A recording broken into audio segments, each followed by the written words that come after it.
បងប្អូនលោកគ្រូអ្នកគ្រូគឺមេរៀនប្រកបហើយមេរៀនប្រកបនេះផងដែរក៏លំអិតតែ3សកម្មភាពគោលដែរចាដូចតែខ្ញុំបាននិយាយនៅខាងដើមវីដេអូចឹងចាហើយនៅក្នុងមេរៀនប្រកបនេះផងដែរនៅកន្លែងសកម្មភាពគោលទី1ការស្គាល់សូរអក្សរថ្មីចាហ្នឹងហើយគឺគ្រូអ្នកយើងបំផុសចារកពាក្យចាដោយប្រើរូបភាពឬក៏វត្ថុជាក់ស្ដែងកាយវិការចឹងទៅណាឲ្យចេញពាក្យហ្នឹងអញ្ចឹងឧទាហរណ៍យើងរៀនប្រកបនឹងអក្សរកអញ្ចឹងយើងបំផុសឲ្យចេញពាក្យហ្នឹងឧទាហរណ៍ពាក្យបកចឹងណាហ្នឹងហើយគ្រូបំផុសចេញចឹងទៅ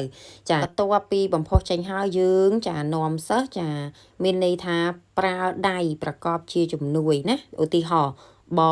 កយើងផ្ទះដៃផាត់ចាបកចឹងទៅណាហើយកន្លែងចំណុចការស្គាល់សូរអក្សរថ្មីនេះផងដែរចាក៏មានពាក្យគ្រូនិងសិស្សចាហើយនឹងពាក្យសិស្សចឹងទៅចាដូចមុនចឹងអញ្ចឹងកន្លែងនេះចង់បញ្ជាក់ជូនពុកម៉ែបងប្អូនលោកគ្រូអ្នកគ្រូថាក្នុងការបរៀនសភៅ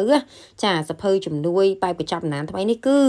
មានន័យថាចេះរាល់សកម្មភាពគោលនីមួយៗពីតាំងពីទី1រហូតដល់ទី7ហ្នឹងគឺតែងតែមានបង្កប់នៅចាសកម្មភាពចា3ទៀតសំខាន់គឺមានគ្រូធ្វើចាគ្រូនិងសិស្សធ្វើហើយសិស្សធ្វើគឺគ្រប់ចំណុចទាំងអស់ហ្នឹងហើយឥឡូវនេះយើងចប់សកម្មភាពគោលទី1ការស្គាល់សូរអក្សរថ្មីឥឡូវយើងចូលសកម្មភាពគោលទី2ចាការស្គាល់តួអក្សរថ្មីមេរៀនប្រកបអញ្ចឹងកន្លែងស្គាល់តួនេះគឺទៀតឲ្យពុកម៉ែបងប្អូនលោកគ្រូចាគឺទៅសេបង្ហាញគាត់នៅលើក្តារខៀនហើយក៏មានលំនាំសកម្មភាពគោល3ទៀតចាគ្រូអានឲ្យស្ដាប់អញ្ចឹងទៅគ្រូនិងសិស្សអញ្ចឹងទៅហើយនឹងសិស្សអញ្ចឹងទៅយើងអានប្រកបអញ្ចឹងណាអញ្ចឹងយើងបង្ហាញតួចាឲ្យគាត់ឃើញហើយ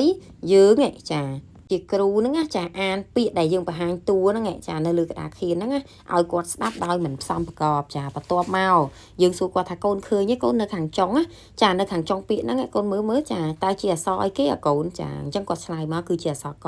ព្រោះមុនហ្នឹងខ្ញុំឧទាហរណ៍តើតើមួយការបរៀនមេរៀនប្រកបនឹងអក្សរកអញ្ចឹងយើងប្រាប់គាត់ថាចាកូនចាកនេះហើយគឺជាតួប្រកបន្ទាប់មកយើងបញ្យល់គាត់ទៀតអញ្ចឹងណាចាការប្រកបគឺជាការផ្សំចូលគ្នាចារវាងស្រៈព្យញ្ជនៈអីចឹងណាហ្នឹងហើយដើម្បីបង្កើតបានជាពាក្យចឹងទៅហើយបន្ទាប់មកយើងក៏សរសេរចំណងជើងប្រាប់គាត់ថាចាមេរៀនយើងថ្ងៃនេះយើងរៀនអំពីប្រកបនឹងអក្សរកចឹងទៅណាចូលដល់សកម្មភាពគោលទី3ចានៃមេរៀនប្រកបហ្នឹងគឺការអានព្យាង្គនិងពាក្យចាហ្នឹងហើយហើយកន្លែងនេះផងដែរពុកម៉ែបងប្អូនលោកគ្រូកន្លែងការអានព្យាង្គចាមានការអានព្យាង្គជាមួយនឹងស្រៈកប់តួហើយនឹងស្រៈនិស័យឥឡូវយើងរៀនពីការអានព្យាង្គជាមួយស្រៈកប់តួហ្នឹងគឺដូចគ្នាចាចំពោះពាក្យគឺមានចាមានគ្រូធ្វើគ្រូនិងសិស្សធ្វើហើយសិស្សធ្វើបន្ទាប់មកឲ្យគាត់អនុវត្តនៅក្នុងសៀវភៅជំនួយតារាងឆទី1ហើយយើងឈានចូលដល់ការអានព្យាង្គជាមួយនឹងស្រៈនិស័យចាដូចគ្នានឹងស្រៈកប់តួអញ្ចឹងគ្រាន់តែថាព្យាង្គហ្នឹងគឺប្រកបមួយស្រៈនិស័យអញ្ចឹងពុកម៉ែបងប្អូនលោកគ្រូចាក៏មានបែងចែកពាក្យចាមានគ្រូចាធ្វើគ្រូនិងសិស្សធ្វើអនុវត្តអញ្ចឹងណាហើយនឹងសិស្សអនុវត្តអញ្ចឹងទៅចាបន្ទាប់មកឲ្យសិស្សអនុវត្តនៅក្នុងសៀវភៅជំនួយអញ្ចឹងណាហ្នឹងហើយនៅតារាងឆទី